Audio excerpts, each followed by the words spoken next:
8,000 guro at school heads sa Western Visayas ang nanumpa sa harap ni Pangulong Ferdinand R. Marcos Jr. sa Roxas City ngayong araw. Ito ang pinakamaraming bilang ng mga guro na na-promote na bahagi ng Expanded Career Progression Program o ECP. Dahil dyan, umaabot na sa higit 79,000 ang mga na-promote sa ilalim ng naturang programa.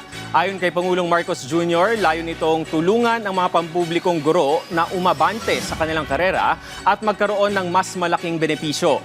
Sabi pa ng Pangulo, sa ganitong paraan, mahihikayat ang mga teacher na manatili sa Pilipinas. Epektibong makapagturo sa mga kabataan at mapataas ang antas ng edukasyon. Siniguro rin ni President Marcos Jr. ang patuloy na suporta sa mga teacher, kabilang ang pagbawas ng mga paperwork, karagdagang teaching position, allowance at pabahay. Sinabi po sa inyo ito nung aking SONA at kailangan natin ipatupad ang mga napakahalagang pangako na ating binigay sa inyo.